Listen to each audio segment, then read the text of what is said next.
નમસ્કાર. ગણિત ધોરણ 7 પ્રકરણ 7 રાશિઓની તુલના સ્વાધ્યાય 7.2 પ્રશ્ન નંબર 4 એના વિશે આજે આપણે શીખવાનું છે. અરુણે એક કાર રૂપિયા 3,50,000 માં ખરીદી અને પછીના વર્ષે તેની કિંમત વધીને 3,70,000 થઈ તો કારની કિંમતમાં વધારાની ટકાવારી શોધો.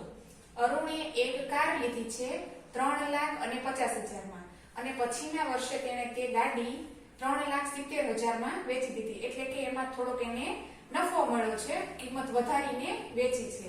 તો એને જે વધારાની કિંમત છે એની આપણે ટકાવારી શોધવાની છે.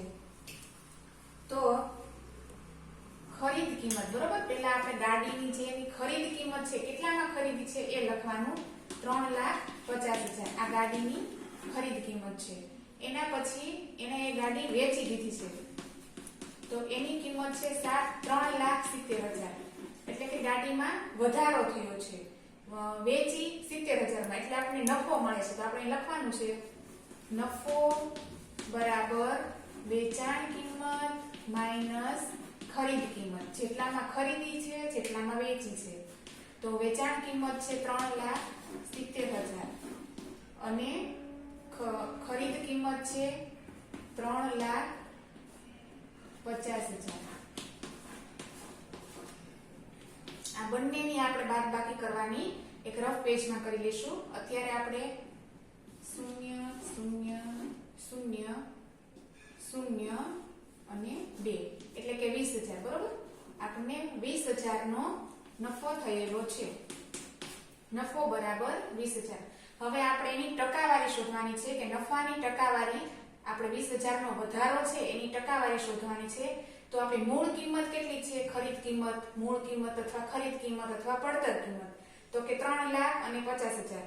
તો 3,50,000 ની ખરીદ કિંમત પર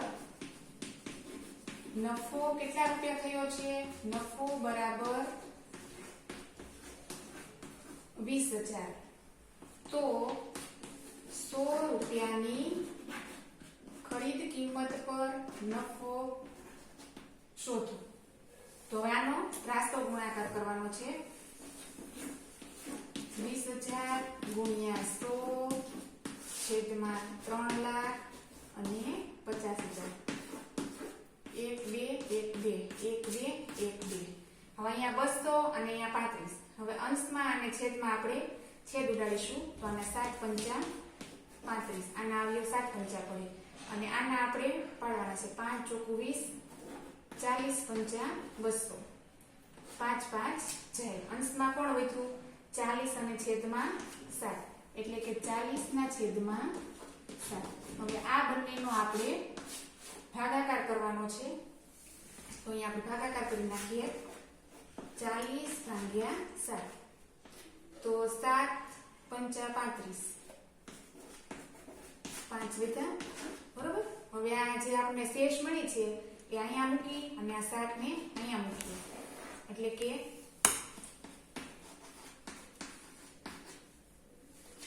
5.5 ના છેદમાં 7.